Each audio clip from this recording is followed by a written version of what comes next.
ท่านทั้งหลายเกิดมาทำอะไรเกิดมาทำไมจึงเกิดคำว่าทุกข์จึงเกิดคำว่าไม่พอใจแทบทุกวัน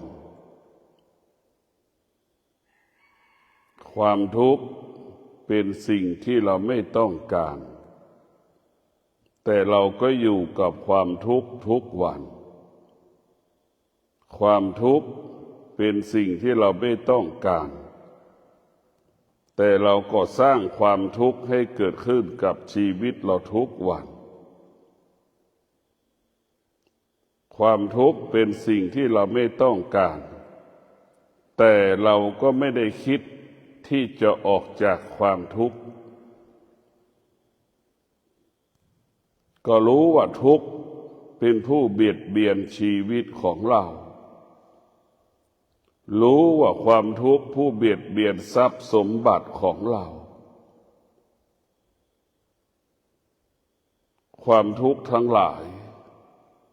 มันไม่เที่ยงเราทุกข์เพราะเราเข้าไปยึดติดทุกข์เกิดก็ยึดติดในทุกข์สุขเกิดก็ยึดติดในสุขพอใจเกิดขึ้นก็ไปยึดติดไม่พอใจเกิดขึ้นก็ไปยึดติดชีวิตเราจึงติดอยู่ใต้อำนาจอุปาทานชีวิตของเราตกอยู่ใต้อำนาจเวทนาไอ้ความรู้สึกทั้งหลายมันไปก่อให้เกิดคำว่าความสุขความทุกข์หากเราไม่มีความรู้สึกใดๆสุขไม่มีทุกข์ไม่มีสุขไม่เกิดทุกข์ไม่เกิดเหมือนดั่งทารกแรกเกิดทารกแรกเกิดมันไม่มีเวทนามันไม่รู้สึกใดๆทั้งสิ้นหิวมันก็ไม่รู้ทารกแรกเกิด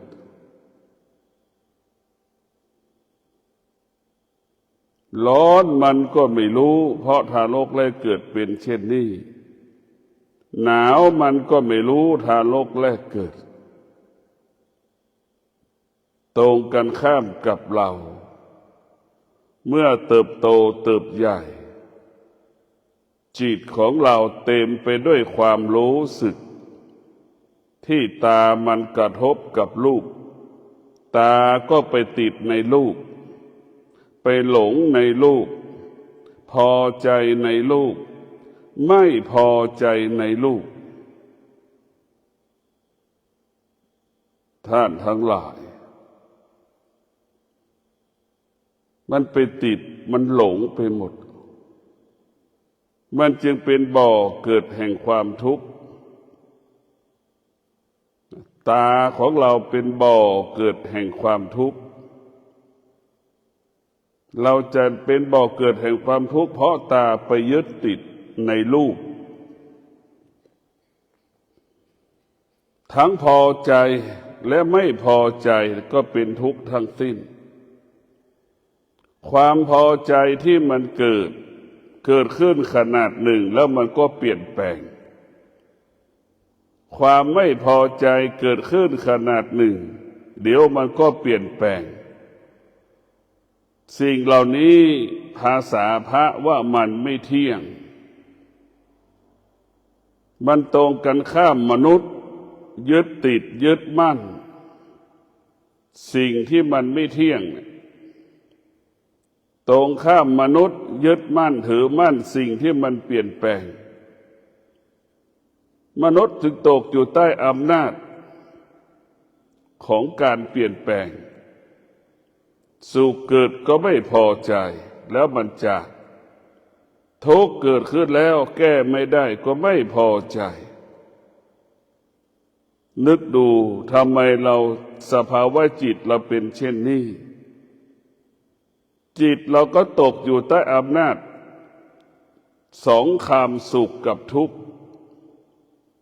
เพราะจิตเราเป็นจิตที่ไม่รู้เมื่อจิตไม่รู้จิตก็ติดในสุขในทุกข์เมื่อจิตไม่รู้จิตก็ไม่สามารถออกจากสุขออกจากทุกข์นั้นได้จิตของเรามันเป็นอวิชชาอวิชชาก็คือตัวไม่รู้ที่มันเกิดขึ้นอยู่ที่ตามันอยู่ที่ตาของเรามันเหมือนเด็กเก็บหมดทุกอย่างเด็ก1 ขวบ2 ขวบ3 ขวบมันเก็บหมดอะไรอยู่ที่ใกล้มันก็เก็บมันก็ถือมันก็จับหมดมันพอใจมันก็จับทุกสิ่งทุกอย่างเก็บทุกสิ่งทุกอย่างมันไม่พอใจมันก็ทิ้งหมดทุกสิ่งทุกอย่างดีกว่าช่างไม่ดีกว่าช่างมันก็ละมันก็ทิ้งจิตไม่รู้จิตมันไม่รู้มันก็ไปยึดติดทุกสิ่งทุกอย่างเหมือนเราทุกวันนี้เราไปยึดติดในสิ่งต่างๆพวกเราทั้งหลายความทุกข์ไม่ได้เกิดจากการที่เรามีทรัพย์ความทุกข์ไม่ได้เกิดจากการไม่มีทรัพย์ไม่มีสมบัติความทุกข์ไม่ได้เกิดจากการเขาว่าไม่มีสิ่งนั้นไม่มีสิ่งนี้ฉันจึงเป็นทุกข์มันไม่ใช่ความทุกข์เกิดจากอวิชชาคือการไม่รู้ความไม่รู้ของเราความสุขก็ไม่ได้เกิดจากเรามีสิ่งนั้นเรามีสิ่งนี้เราจึงมีความสุขมันก็ไม่ใช่พวกเราทั้งหลายเราจะสังพิจารณาดูว่าสุขก็ดีทุกข์ก็ดีมันปรากฏทุกชั่วโมงมันปรากฏทุกลมหายใจ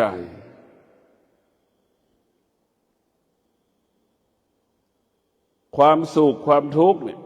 มันเป็นเวทนาและอุปาทานทั้งเวทนาความรู้สึกอุปาทานเราเข้าไปยึดติดในความรู้สึก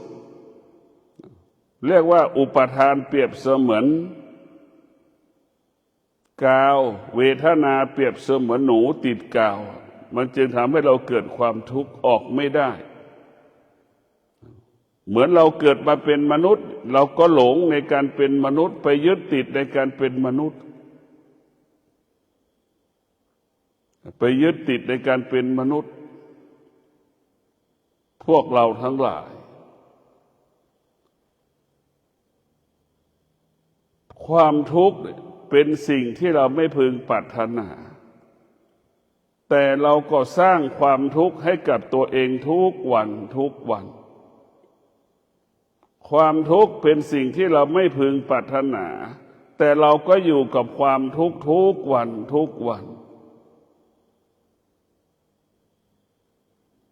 เราไม่เคยคิดที่จะออกจากความทุกข์ไม่เคยคิดที่จะแก้ความทุกข์ที่มันเกิดขึ้นกับชีวิตของเราไปนึกถึงเด็ก10 ขวบมันทุกข์เราอายุ60 70ก็ทุกข์อย่างเด็ก10 ขวบเราหวังว่าเราเกษียณอายุแล้วเราจะสุขสบายมันก็ไม่ใช่ตอนที่เราทำงานเราก็คิดว่าทำงานหนักมันจึงทุกข์พอเราว่างงานไม่มีเราว่างงานเราเกษียณอายุแล้วเราไม่ทำงานเราคิดว่ามันจะสุขสบายมันก็ไม่ใช่อีกพวกเราทั้งหลายถ้าสภาวะจิตของเรามีแต่อวิชชาครอบงำปกปิดบังเราจะไม่เห็นความจริงไม่รู้เรื่องความจริงของชีวิตเราจำเป็นต้องนั่งสมาธิเพื่อให้จิตสงบเพื่อให้กายสงบ เมื่อกายสงบจิตสงบเราก็จะเห็นความจริงของอวิชชาเห็นความจริงสิ่งที่มันไม่รู้มันปกปิดเรามันปกปิดเรานะเช่น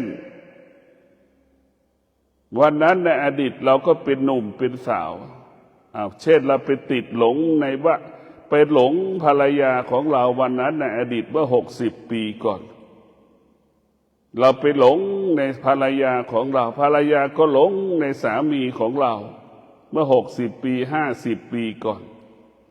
เนี่ยเราไปติดกันแล้วหลงอย่างนั้นแหละมาบัดนี้เราก็ดูนี่สิ่งเดียวกันนะเราไม่หลงแต่เราไปยึดติดอีกแหละไปยึดติดเป็นสามีไปยึดติดเป็นภรรยาก็ไปหวงกันอีกไปยึดติดก็เกิดเขาบอกไปยึดติดอีกก็หวงกันอีกก็เป็นทุกข์อีกเราพิจารณาว่าความว่าไม่เที่ยงคำว่าไม่เที่ยงหรือสิ่งที่มันเปลี่ยนแปลงไม่ใช่ความจริงร่างกายของเราเนี่ยมันเปลี่ยนแปลงทุกวันหรือมันแก่โดยไม่รู้สึกตัวแก่โดยไม่รู้สึกตัวเราจะทำความไม่ดีมันก็สะสมสั่งสมเหมือนเราแก่โดยไม่รู้สึกตัวนั่นแหละเช่นเดียวกันเราทำความดีที่เราทำเนี่ยมันก็สะสมสั่งสมดังความแก่ที่เราไม่รู้โดยไม่รู้สึกตัวเห็นไหมความดีที่เราทำมันก็สะสมสั่งสมเหมือนความแก่ความไม่ดีที่เราทำก็สะสมสั่งสมดังที่เราแก่โดยไม่รู้สึกตัวดีที่เราทำมันก็เกิดมันก็ได้เพราะฉะนั้นความดีของพระพุทธเจ้าก็คือสติสติเป็นแก่นแห่งความดีเรามีสติเราก็รู้ว่ามันร้อนเมื่อเรามีสติรู้ว่าร้อนเราก็ออกจากสิ่งที่มันร้อนดังเช่นเราสัมผัสกับแสงแดดที่มันร้อนนี่เรามีสติรู้ว่ามันร้อนเราก็ไปอยู่ในร่มเราขาดสติเราก็ไม่รู้ว่ามันร้อนเหมือนคนบ้าอยู่กลางแสงแดดนั่นคือเขาขาดสติเขาเป็นผู้ไม่รู้เขาก็อยู่กลางแจ้งกลางแดดร้อนบางแดดมันก็อยู่ตรงนั้นแหละเดินวกไปวนมาเดินวกไปวนมาอยู่สภาพกลางแดดนั่นคนขาดสติ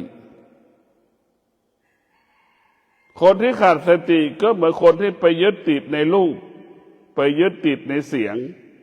ไปยึดติดในกลิ่นไปยึดติดในรสชาติไปยึดติดในกายในจิตของตนเองและบุคคลอื่นๆพวกเราทั้งหลายเรามีสติที่จะถอดถอนสิ่งที่เป็นธรรมชาติออกไปจากจิตของเราเรามีสติเราจะถอดถอนสิ่งที่เป็นธรรมชาติความคิดเราจะต้องหยุดมันเหมือนเราไปปลูกเหมือนเราจะปลูกทำสวนน่ะเมื่อเราจะทำสวนปลูกสวน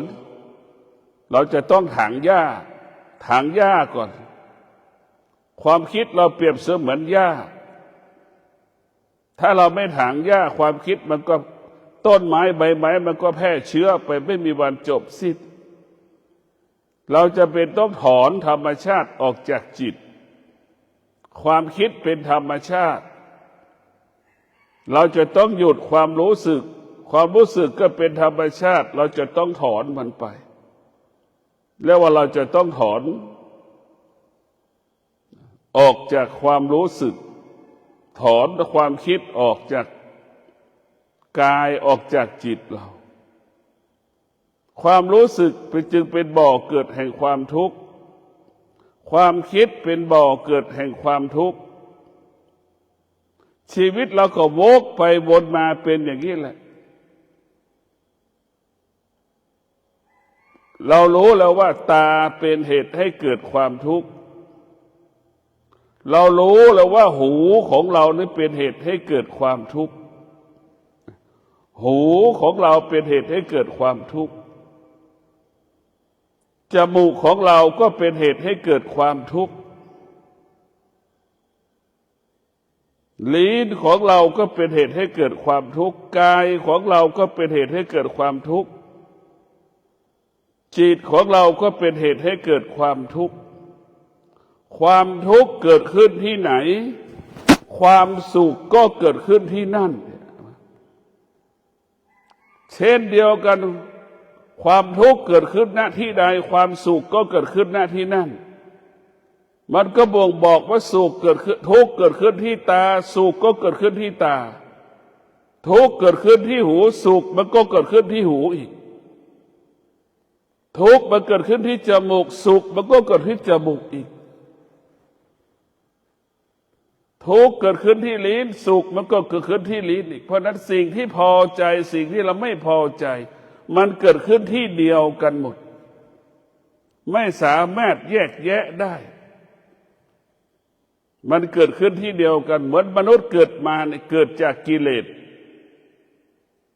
เกิดจากตัณหาเกิดจากราคะของผู้เป็นพ่อเป็นแม่เกิดจากตัณหาราคะเกิดจากความอยากของพ่อของแม่มนุษย์จึงเป็นลูกของกิเลสกิเลสจึงเป็นพ่อเป็นแม่ของมนุษย์มนุษย์จึงเป็นสายพันธุ์กิเลส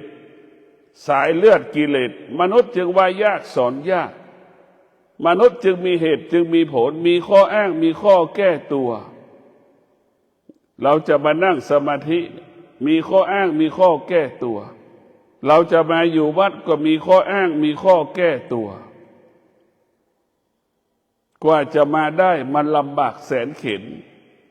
แต่ก็โชคดีที่เรายังมีสติสมบูรณ์พร้อมที่จะมาปรับปรุงเปลี่ยนแปลงแก้ไขสิ่งที่เป็นธรรมชาติออกไปจากกายจากจิต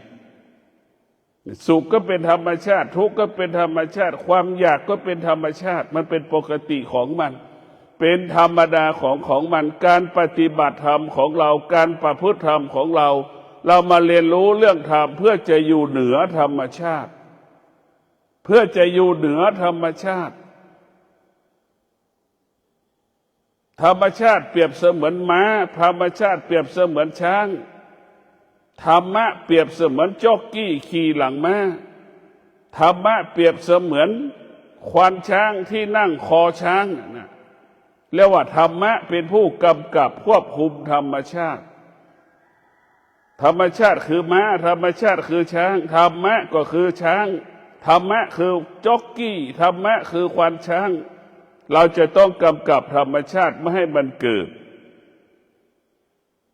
เราจะต้องกำกับอุปทานเราจะต้องกำกับเวทนาไม่ให้มันเกิดขึ้นอีก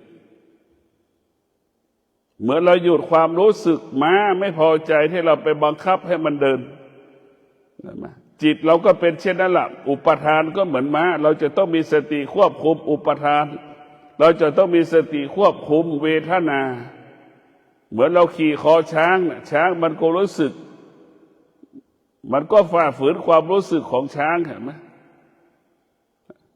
มันไม่อยากจะเดินมันไม่อยากจะทำงานมันก็มีความรู้สึกไม่พอใจแต่เราก็ควบคุมมันได้ธรรมะเป็นผู้ควบคุมธรรมชาติธรรมะก็หมายถึงสติรู้สึกตัวอยู่ตลอดเวลาเมื่อเรารู้สึกตัวนี่เราก็แก้ทุกข์ได้รู้ว่ามันทุกข์เราก็แก้ทุกข์ได้ดังคนที่รู้สึกตัวว่ามันร้อนแล้วก็ไปอยู่ใต้ร่มไม้รู้ว่าหนาวก็หาผ้ามาห่มผู้ที่มีสติก็จะแก้อย่างนี้พวกเราทั้งหลายตัวสติจะคือตัวรู้เป็นต้นกำเนิดของวิชาวิชาคือความจริงให้เรารู้เรื่องความจริงวิชาบอกให้เรารู้เรื่องความจริงหัวใจเรามีวิชาแล้วหัวใจก็จะงอกงามเบิกบานเหมือนดอกไม้บานสอดรับแสงพระอาทิตย์ หัวใจเราเป็นอวิชชาก็เหมือนต้นไม้ที่ดอกไม้ที่มันเน่าแล้วมันเหม็นแล้วมันหมดสภาพแล้วพวกเราทั้งหลายเราจะต้องมีสติที่จะออกจากทุกข์มีสติที่จะแก้ไขทุกข์มีสติที่จะยกระดับจิตเราให้อยู่เหนือความทุกข์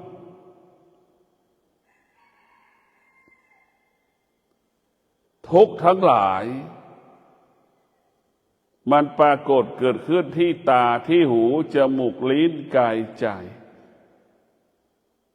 ถ้าตลับใดตาหูจมูกลิ้นกายใจเป็นผู้ไม่รู้ตาหูจมูกลิ้นกายใจเป็นผู้ไม่รู้เราก็จะทุกข์มันก็เกิดขึ้นที่ตาสัมผัสเกิดขึ้นที่หูมันเวียนอย่างนี้ไปตลอดเวลาไปเกิดขึ้นที่จมูกมันจะเวียนอย่างนี้แหละเหมือนเราอ่านหนังสือเรามีความสุขกับการอ่านหนังสือพอคนรอบข้างส่งเสียงดังมากระทบที่หูเห็นไหม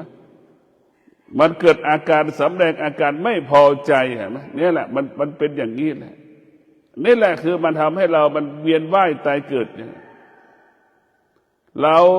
ฟังเพลงอยู่กำลังสนุกสนานฟังเพลงกำลังมีความสุขเอาอีกแล้วกลิ่นเหม็นมาซุกจมูกอีกแล้วเห็นไหมพวกเราทั้งหลายกลิ่นเหม็นมาทบจมูกอีกไอ้ความสุขเกิดจากการฟังเพลงก็หายอีกเห็นไหมนี่แหละมันเวียนว่ายตายเกิดเป็นอย่างนี้แหละเดี๋ยวตาจากตามันก็มาหูจากหูมันก็มาจมูกสัมผัสกับกลิ่นเราฟังเพลงอย่างดีกลิ่นเหม็นเราก็สะเทือนใจกลิ่นหอมก็สะเทือนใจเมื่อเราได้กินอาหารก็อยากกินอาหารอีกแล้วกระทบจมูก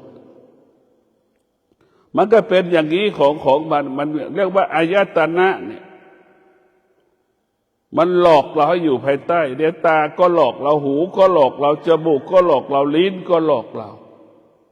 าตกอยู่ทุกวันนี้เราตกอยู่ใต้อายตนะที่เป็นผู้ไม่รู้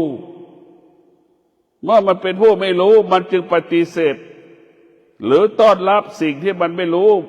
ปรากฏทางตาหูจมูกลิ้นกายใจคนเราจึงทุกข์จนอายุ70-80เห็นไหมเพราะมันไม่ตามันเป็นผู้ไม่รู้หูมันเป็นผู้ไม่รู้จมูกเป็นผู้ไม่รู้มันจึงเป็นทุกข์ทรมานลำบากเรามานั่งสมาธิเราภาวนาเพื่อจะให้หูเราเป็นจะให้ตาเราเป็นผู้รู้ให้หูเราเป็นผู้รู้จมูกเราเป็นผู้รู้ลิ้นเราเป็นผู้รู้กายเราเป็นผู้รู้จิตเราเป็นผู้รู้ตาเห็นรูปเราจะไม่ยึดติดชอบใจไม่ชอบใจหูไปสัมผัสกับเสียงชอบใจไม่ชอบใจเราก็ไม่เข้าไปยึดติดในจิตเป็นผู้รู้ตาเป็นผู้รู้หูเป็นผู้รู้จะไม่ยึดติดในเสียงที่ชอบใจและไม่ชอบใจจมูกสัมผัสกับกลิ่นเราก็ไม่ยึดติดสิ่งที่ชอบใจไม่ชอบใจลิ้นสัมผัสกับรสชาติอาหารผลไม้น้ำสารพัดน้ำและผลไม้สารพัดผลไม้เราก็ไม่ยึดติดชอบใจไม่ชอบใจกายเราสัมผัสก็ของแข็งของร้อนของอ่อนของนิ่มเราก็ไม่เข้าไปยึดติดจิตเราสัมผัสกับธรรมารมณ์ทั้งหลายเราก็ไม่เข้าไปยึดติดเราจะอยู่เหนือมันเมื่อเราอยู่เหนือสิ่งที่พอใจไม่พอใจสุขไม่มีทุกข์ไม่มีสุขไม่มีทุกข์เพราะเราไม่เข้าไปยึดติด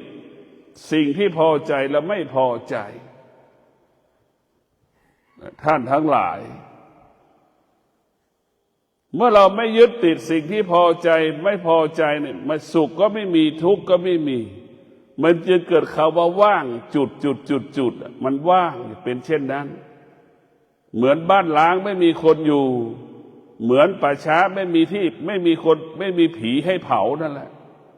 เหมือนไข่ไม่มีไข่เหมือนเปลือกไข่ไม่มีไข่ในเปลือกไข่นั่นแหละเป็นเช่นนั้น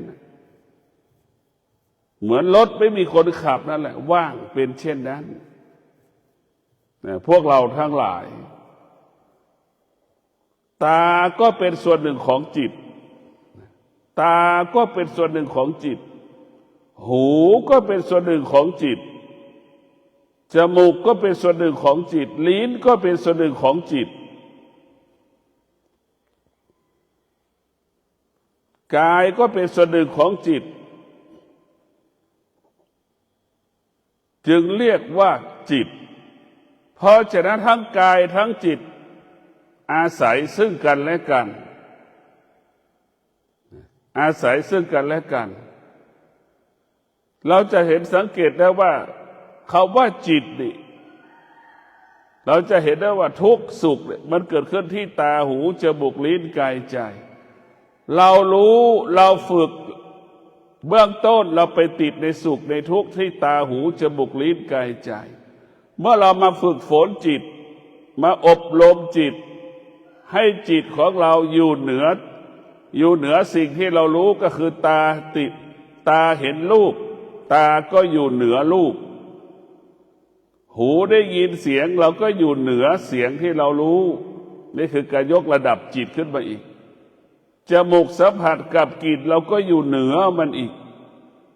เราอยู่เหนือมันนั่นแหละแล้วว่าจิตเป็นผู้รู้ลิ้นสัมผัสกับรสชาติอาหารผลไม้เราก็อยู่เหนือมัน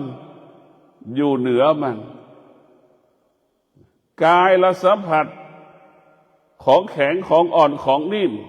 เราก็อยู่เหนือมันจิตรู้สารพัดมันรู้ก็อยู่เหนือมันเราจะอยู่เหนือมันจึงเกิดคำว่าจิตผู้รู้จิตผู้รู้ตาเห็นรูปเราก็อยู่เหนือรูปที่ตามันรู้หูได้ยินหูจิตเป็นผู้รู้หูได้ยินเสียงก็อยู่เหนือเสียงนั่นแหละคือจิตเป็นผู้รู้ละสิ่งที่เรารู้ละสิ่งที่เรารู้ไม่ยึดติดสิ่งที่เรารู้สิ่งที่เรารู้มันไม่เที่ยงสิ่งที่เรารู้มันเปลี่ยนแปลงถ้าจิตเรามีวิชาปัญญาเราจะเห็นร่างกายของเราเปลี่ยนแปลงเหมือนเราเกิดมา1 วันเราก็แก่1 วันเราเกิดมา1 เดือนเราก็แก่1 เดือนเราเกิดมา1 ปีเราก็แก่1 ปีเห็นไม่เห็นการเปลี่ยนแปลงเราเกิดมา20 ปีเราก็แก่มา20 ปี60 ปี70 ปี80 ปีสภาพคนแก่สภาพคนอายุ20 ปีเป็นเช่นไร40 ปีเป็นเช่นไร60 ปีเป็นเช่นไร70 ปี80 ปี90 ปีเป็นเช่นไรเราพิจารณาดูว่าจะกี่10 ปีมันก็ไม่เที่ยงมันก็ไม่เที่ยงมันเปลี่ยนแปลงรูปมันก็ยังเปลี่ยนแปลงนามมันก็ยังเปลี่ยนแปลงมันเปลี่ยนแปลงหมดพวกเราทั้งหลาย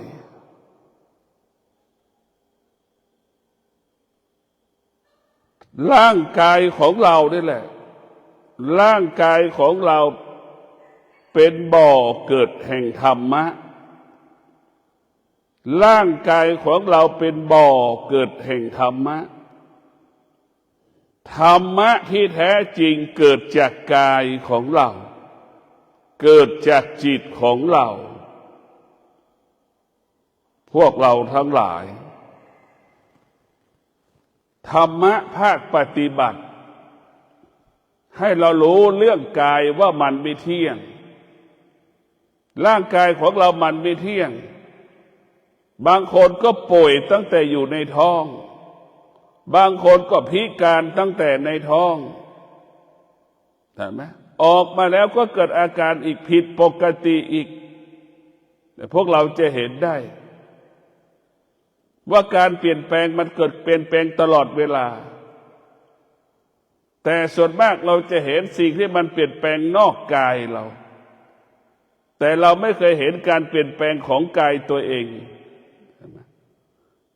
การนั่งสมาธิให้จิตอยู่ในกายให้จิตอยู่ในกายให้จิตเห็นกายแต่ทุกวันนี้เราขาดสติจึงไปเห็นสิ่งภายนอกกายเห็นสิ่งที่นอกกายเราไม่เห็นกายของเราเราจะไม่รู้ว่าเราแก่เราก็ไปหลงลืมแก่พอลืมแก่มันก็ลืมเจ็บพอมันลืมเจ็บมันก็ลืมตายแล้วมันก็ไปเวียนว่ายตายเกิดกับสิ่งที่เป็นกิเลสดังคนแก่ไปแสวงหาความสุขแก่ด้วยกิเลสคนแก่ที่แสวงหาความสงบเป็นแก่ที่มีธรรมะคนแก่ที่ไปแสวงหาความสงบมีแค่10%ส่วนมากแก่จะไปแสวงหาความสุขความสุขเป็นเรื่องของกิเลสความสงบเป็นเรื่องของธรรมะความสุขเป็นผู้เบียดเบียนชีวิตและทรัพย์สินของเราความสงบเป็นผู้ปกป้องชีวิตทรัพย์สินของเราความสงบเป็นผู้พัฒนากายพัฒนาจิตของเราในท่านทั้งหลายเราจะรู้เลยว่าความสงบมันเหมือนยาบำรุงกำลังยาอายุวัฒนะสงบมากเท่าไหร่สุขภาพเราดีมากเท่านั้นตรงกันข้ามกังวลใจทุกข์ใจมากเท่าไหร่ทำลายสุขภาพมากเท่านั้นพวกเราจะเห็นได้สองอาการหงายกับคว่ำสงบรู้ด้วยวิชาปัญญาสงบรู้ด้วยวิชาปัญญาตาเห็นรูปไม่ยึดติดในรูปสงบรู้ด้วยวิชาปัญญาหูได้ยินเสียงไม่ยึดติดในเสียงจมูกเกิดวิชาปัญญาจมูกก็ไม่ยึดติดในกลิ่นนั้นลิ้นเกิดวิชาปัญญาลิ้นก็ไม่ติดรสชาติอาหารไม่ติดในรสชาติวิชาปัญญามันจะบอกให้เรารู้ดำเนินชีวิตแต่ละวันให้ชีวิตเราปลอดภัยมั่นคงก็พอแล้วดำเนินชีวิตแต่ละวันมีสติรู้เมื่อเรามีสติรู้ชีวิตเราก็มั่นคงเราก็สามารถเราก็มีโอกาสที่จะพัฒนาหรือมีโอกาสจะแก้ปัญหาสิ่งต่างๆที่มันปรากฏเกิดขึ้นกับชีวิตเราได้ปัญหาที่มันเกิดขึ้นเราแก้ไม่ได้เพราะเราขาดความสงบเราจะเห็นว่าความสงบเปรียบเสมือนน้ำที่เราดื่มความสงบเปรียบเสมือนน้ำที่เราดื่มสงบรู้สงบนิ่งเห็นไหมน้ำในขวดมันนิ่งเราเอาข้าวสารเม็ดเล็กๆไปโยนในขวดน้ำเราจะเห็นข้าวสารมันเด้งนะมันลงพื้นนะเราเห็นด้วยตาเปล่าตรงกันข้ามความคิดเรามีความคิดเปรียบเสมือนน้ำกาแฟเราเอาเหรียญบาทใส่ในน้ำกาแฟเห็นไหมยังมองเหรียญบาทไม่เห็นเลยน้ำก็แค่ครึ่งแก้วน้ำกาแฟเราอยู่ใกล้ตาเราห่างแค่สักศอกเราจะมองไม่เห็นความคิดจะทำให้เราผิดพลาดความคิดมันปกปิดบังความจริงความคิดเป็นอวิชชามันไม่ใช่ความจริงเหมือนเราเห็นคนผมยาวเราจะไปเข้าใจว่าเป็นผู้หญิงไม่ได้นั่นคือความคิด คนผมยาวมันไม่จำเป็นต้องมีเป็นผู้หญิงคนผมยาวผู้ชายก็มีอย่างนี้ความคิดของเราเข้าไปยึดติดว่าคนผมสั้นนั้นเป็นผู้ชายเนี่ยเราจะเข้าใจอย่างนี้ก็ไม่ได้ความจริงมันไม่ใช่คนผมสั้นไม่จำเป็นต้องเป็นผู้ชายเดี๋ยวนี้เพราะฉะนั้นพวกเราทั้งหลายความคิดเนี่ยทำให้เราหลงทางหลงผิดมาตลอดให้เราเข้าใจสิ่งต่างๆผิดมาตลอดเพราะความคิดมันเป็นความคิดความรู้สึกที่เราคิดเองเองผ่านตาเนี่ยผ่านหูมันไม่ได้ผ่านทั้งหกนะส่วนความสงบมันจะใช้ให้ตาสงบให้หูสงบให้จมูกสงบให้ลิ้นสงบให้กายสงบให้จิตสงบมันจึงเกิดคำว่าน้ำนะสงบความสงบจึงเหมือนน้ำขวดที่เราดื่มมันผ่านพิธีการกรองมาอย่างดีส่วนความคิดมันไม่ได้การกรองมันผ่านแค่ตาเฉยๆเห็นคนยืนหันหลังก็เข้าใจว่าเป็นหญิงผมยาวๆอย่างนี้ก็จบเราเห็นคนผมสั้นข้างหลังเราเข้าใจว่าเป็นผู้ชายนั่นคือความคิดท่านทั้งหลายความคิดคือการปรุงแต่งเหมือนศิลปินเอาผู้การไปแต้มสีนะเอาผู้การไปแต้มสี7 สีมันก็รู้เฉพาะสิ่งศิลปินมันก็รู้เฉพาะมันวาดเท่านั้นแต่เราไปดูศิลปินวาดภาพเราไม่รู้ว่าศิลปินคิดอย่างไรเราก็ให้คำตอบผิดไปดูรูปภาพก็100 คนก็100 อย่างเนี่ยนะคิดเองเองอย่างนี้แหละเราทุกข์เพราะความคิดเป็นเหตุให้เราเกิดความทุกข์เนี่ยมันจึงเป็นเช่นนี้พวกเราทั้งหลายตรงกันข้ามความสงบเนี่ยจะทำให้เราเห็นความจริงเห็นไหมน้ำทะเลมันลึก6 เมตร10 เมตรเรายังเห็นก้อนหินที่มันเป็นสีต่างๆในท้องทะเลปลาตัวเล็กตัวน้อยที่มันว่ายใต้น้ำเราก็ยังเห็นปลาสีต่างๆตัวเล็กตัวน้อยนั่นแหละคือความสงบรู้ด้วยวิชาปัญญาจึงรู้ความจริงเห็นความจริงรู้ความจริงเห็นความจริงวิชาปัญญารู้แล้วก็อยู่เหนือรู้วิชาปัญญารู้อะไรรู้ตามันรู้ก็อยู่เหนือตาที่มันรู้วิชาปัญญารู้หูมันได้ยินเสียงก็อยู่เหนือเสียงที่เรารู้วิชาปัญญารู้จมูกสัมผัสกับกลิ่นเราก็อยู่เหนือสิ่งที่จมูกมันรู้อยู่เหนือลิ้นที่มันรู้อยู่เหนือกายที่มันรู้อยู่เหนือจิตที่มันรู้มันจึงเกิดคำว่าจิตรู้สิ่งใดให้ละสิ่งนั้นจิตรู้สิ่งใดให้อยู่เหนือสิ่งนั้นจิตรู้จิตไม่ตามรู้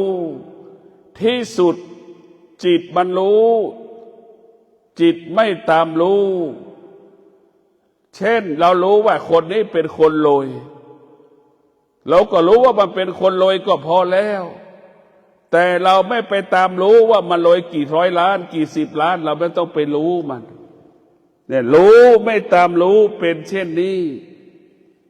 รู้ว่ามันรวยก็พอแล้วว่ารวย100 ล้านเราไม่ต้องไปยึดติดไม่ต้องไปสงสัยว่ามันรวยเท่าไหร่เนี่ยมันจะเป็นทุกข์ทันที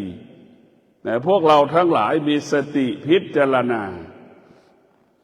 ความทุกข์เกิดจากความคิดเข้าไปยึดติดในเวทนาอุปทานทั้งเวทนาและอุปทานจึงรวมกันเป็นความทุกข์ทั้งเวทนาอุปทานความคิดรวมกันแล้วเป็นกาวดักหนูคนทั้งโลกก็เหมือนหนูติดกาวติดในสุขติดในทุกข์ติดในรูปติดในรูปติดในเสียงติดในกลิ่นติดในรสเราเป็นติดในรูปรสกลิ่นเสียงหมดจึงทำให้เราเป็นทุกข์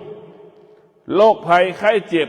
ที่มันปรากฏโรคมะเร็งเนี่ยมันเกิดจากไหนเกิดจากเราไปติดในรสชาติอาหารไปติดในกลิ่นอาหารเนี่ยเห็นไหมมันจึงทำให้เราแก่เจ็บป่วยก่อนเวลากำหนด พวกเราทั้งหลายเรียกว่าตายเพราะกิน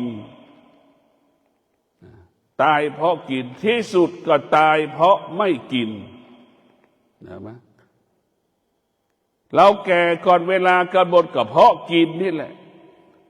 เราแก่ก่อนกันเวลากำหนดก็เพราะเราไม่กินนี่แหละมีทั้งสองอย่างเราเจ็บก่อนเวลากำหนดก็เพราะกินนี่แหละเราไม่กินเราแก่ก่อนเวลากำหนดก็เพราะเราไม่กินนี่แหละเห็นไหม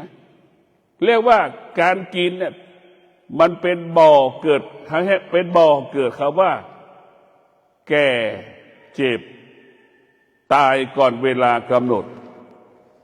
เรามีสติเราจะรู้เรามีสติเรารู้ปรับปรุงเปลี่ยนแปลงแก้ไขเราจะไม่ติดในรสชาติอาหารเช่นเราจะกินข้าวมื้อเช้านี้เป้าหมายคือกินให้มันอิ่มเป้าหมายกินให้มันหายหิวให้ระลึกแค่นี้เราจะไม่กินเพื่ออร่อยเรากินเพื่ออร่อยตัวอร่อยนี่แหละคือตัวกิเลสไปติดในรูปรสกลิ่นเสียงรูปรสกลิ่นเสียงน่ะมันเป็นไวรัสที่ทำลายชีวิตของเราเหมือนไข้หวัดใหญ่รูปรสกลิ่นเสียงพวกเราทั้งหลายมีสติรู้ทุกข์เกิดจากที่ตาสุขก็เกิดขึ้นที่ตาหรือว่าทุกข์สุขเกิดจากอายตนะตาหูจมูกลิ้นกายใจความรู้สึกสารพัดความรู้สึกก็เกิดขึ้นผ่านทางตาหูจมูกลิ้นกายใจความคิดสารพัดความคิดเกิดขึ้นที่ตาหูจมูกลิ้นกายใจอาศัยตาหูจมูกลิ้นกายใจเป็นทางผ่านเรามานั่งสมาธิมาฝึกฝนจิตให้จิตเป็นผู้รู้ให้จิตเราเป็นผู้รู้เราจะอยู่เหนือตารู้อยู่เหนือหูที่มันรู้อยู่เหนือจมูกที่มันรู้อยู่เหนือลิ้นที่มันรู้อยู่เหนือกายที่มันรู้อยู่เหนือจิตที่เรารู้มันจะเกิดคำว่ารู้แล้วก็อยู่เหนือสิ่งที่เรารู้สิ่งที่เรารู้มันไม่มีค่าไม่มีราคาไม่มีความหมายใดๆขอความสุขสวัสดีจงเกิดแก่ท่านทั้งหลายขอให้ท่านทั้งหลายเป็นผู้รู้เป็นผู้รู้รู้ด้วยวิชาปัญญารู้ความจริงละความจริงรู้ความจริงอยู่เหนือความจริงจิตมันก็สบายกายมันก็สบายจิตก็สงบใจก็สงบรู้ความจริงละความจริงมีเงินก็ทุกข์ไม่มีเงินก็ทุกข์ไม่มีเงินก็สุขมีเงินก็สุขสุขได้ด้วยวิชาและปัญญาสุขด้วยวิชาปัญญาสุขสงบนิ่งเหมือนกลิ่นดอกไม้จากต้นมากระทบจมูกนั่นแหละสุขด้วยวิชาปัญญาดังกลิ่นดอกไม้จะส่งกลิ่นหอมจากต้นมาสุขจมูกของเราสุขด้วยปัญญาด้วยวิชาและปัญญาก็ขอให้ท่านทั้งหลายมีสติในการดำเนินชีวิต